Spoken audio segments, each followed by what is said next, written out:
आइए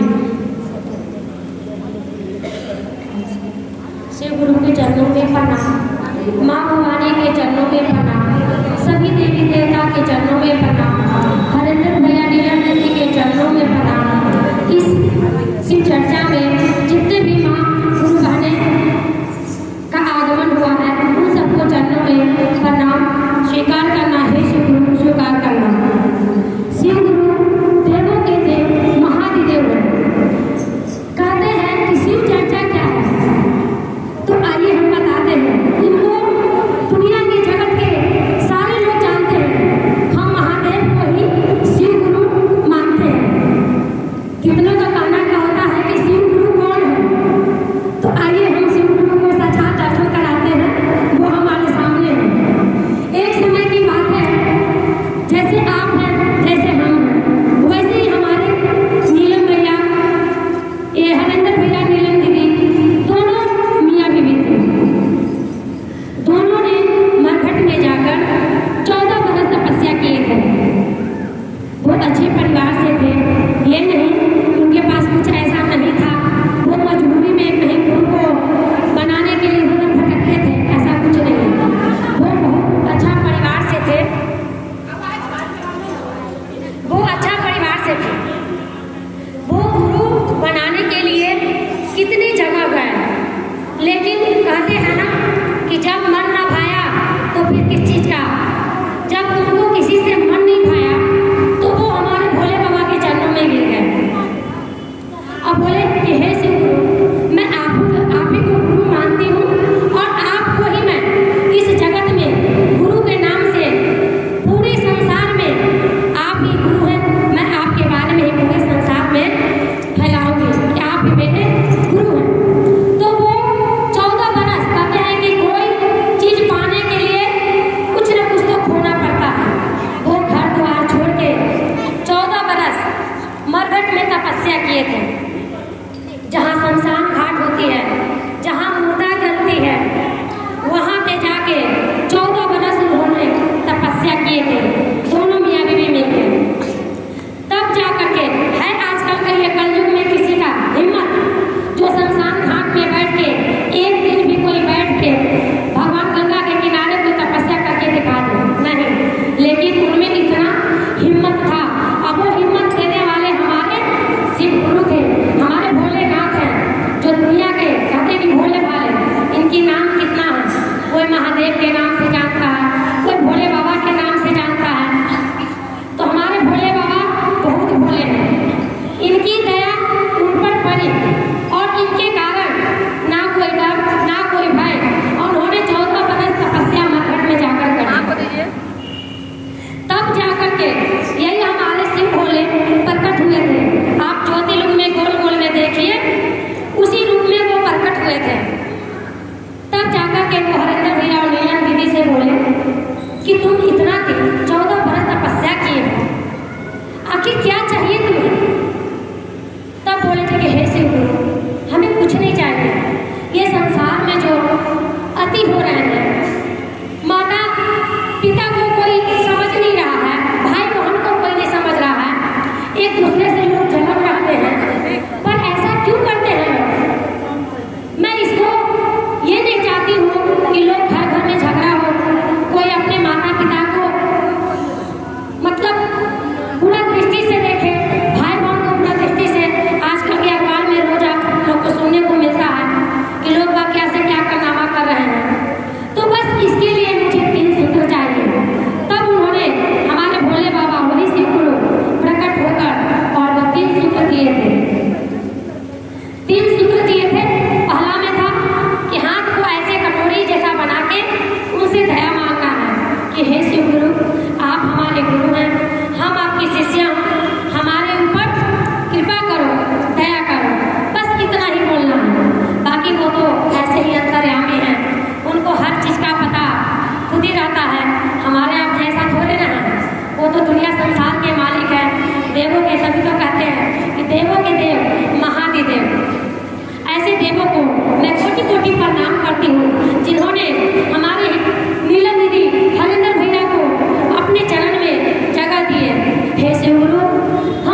दूसरा में है उनकी चर्चा करना है।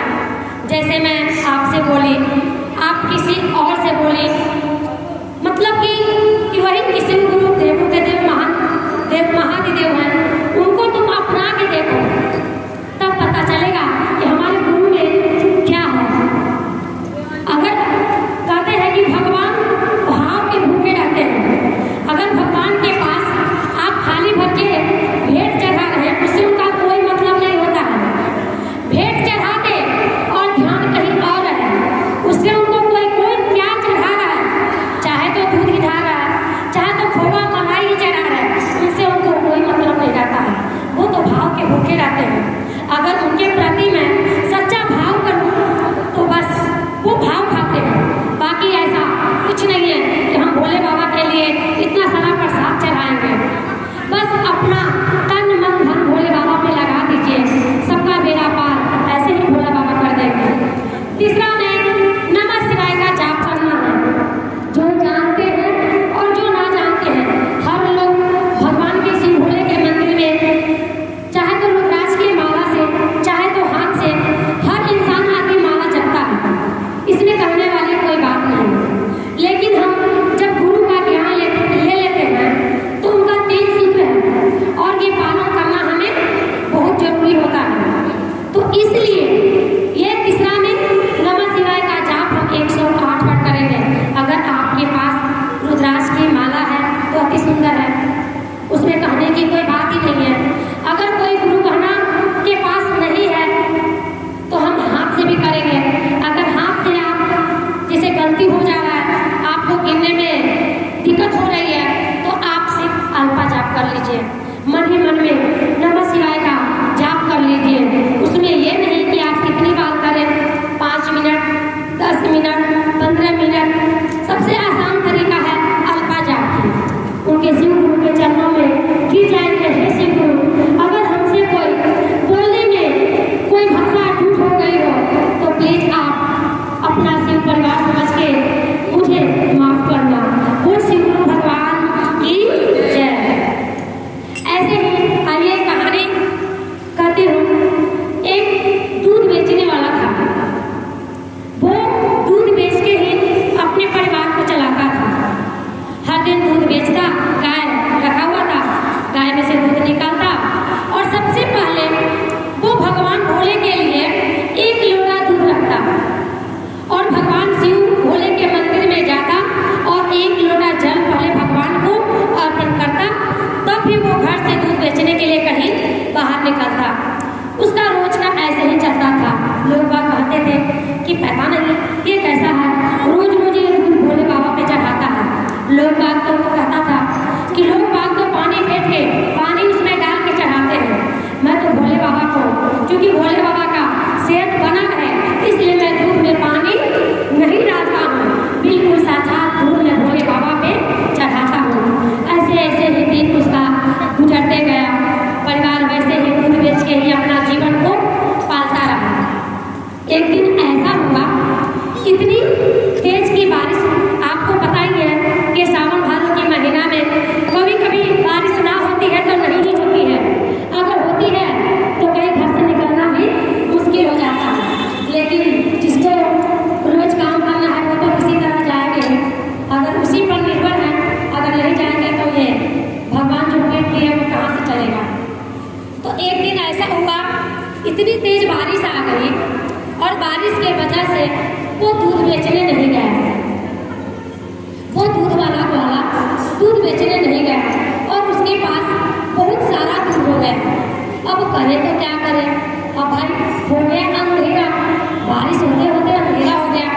अब जाए भी अंधेरा में तो कहाँ दूध लेकर जाए।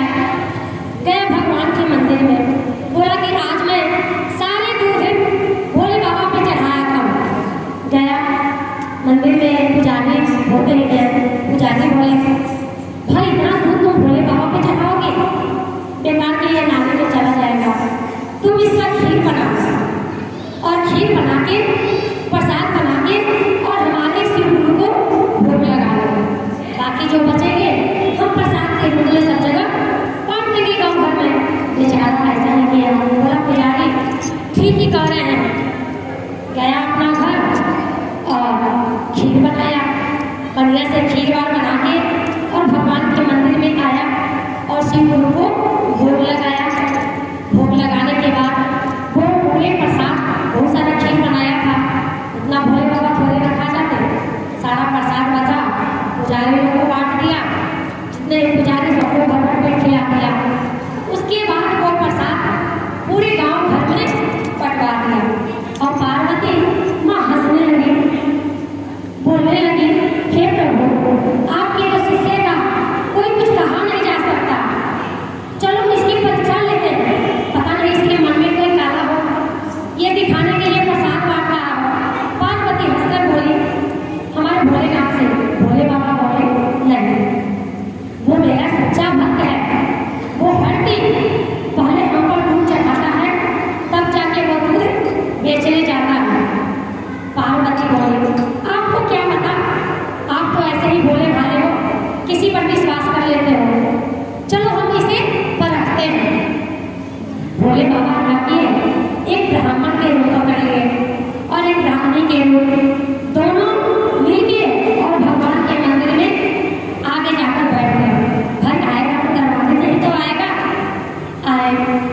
अब तो वाला भाई रोज को तो दूध भगवान पे चढ़ाता ही था, वो दूध चढ़ाने आया। अब तो वहाँ ब्राह्मण ब्राह्मणी को देख कर बोला, बेटा, हमको बहुत जोर से भूख लगा है और हमारे घर में दूध की भी बहुत जरूरत है, तुम मुझे दूध, जितना दूध है तुम मुझे दूध दे दो। वो बुलाना कहने लगा, कोई बात नहीं माता जी, मैं आपको दूध सारा तो नहीं दूंगी, पहले मैं अपने भोले बाबा पे चढ़ाऊंगी और बाकी जो बचेगा, उसके बाद जो बचेगा मैं आपको दूध दे दूंगी। बोला, ऐसा नहीं चाहिए, मुझे सारा दूध चाहिए। वो हट करने लगे। वो तो परीक्षा ले रहे थे ना कि देखते हैं इसके दिल में कोई काला तो नहीं है, कितने आदमी ऐसा दुनिया में है पूजा करने के लिए आते हैं, पूजा करने का कहाँ होता है, ध्यान कहीं और लग जाता है। तो भगवान इसीलिए तो 5 उंगली बराबर नहीं किए। आदमी के मन में बहुत सा ऐसा मन उठता है, मन है ना ये, जो ये मन पाप में भी कभी कभी चला जाता है। तो वैसे ही हमारे पार्वती के मन पाप से चला गया था। भोले बाबा तो अंतर्यामी, वो सबको जानने वाले थे, उनको तो पता था कि हमारे शिष्य कैसा है, लेकिन पार्वती को पता नहीं था। पार्वती बोली, ये लगता है छल कपट करने वाला है, आपको दिखावा के लिए ये दूध चढ़ाता है। लेकिन भोले बाबा बहुत समझाए, नहीं ऐसा बात नहीं है। तो जाकर के वो हट करने लगा कि नहीं, मैं तो पहले अपने भोले बाबा पे दूध चढ़ाऊंगा, फिर जो दूध बचेगा फिर आप सारा दूध ले लेना। वो दूध वाला नहीं दिया, बोला कोई बात नहीं, नहीं दोगे तो मैं जाता हूँ, किसी और से ले लूंगा। अब तो भोले बाबा कहने लगे, तुम्हें परीक्षा ले ली ना, देखिए ना हमारे शिष्य कैसा है। बोले कि हाँ, ये तो भाई भोले बाबा आपका शिष्य तो बिल्कुल इसके दिल में कोई छल कपट नहीं है। तो शिव गुरु बिल्कुल साक्षात वो प्रकट हो गए। बोले, बेटा, तुम मेरा पूजा, तुमने मेरे ऊपर शिवलिंग पे दूध चढ़ाया और वो निश्चल प्रेम से चढ़ाया, न तुम्हारे अंदर कोई बैठ और न कोई पाप, तुमने अपना परिवार के सदस्य समझ के, कहते हैं कि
भोला बाबा के फोटो में अच्छा लगी।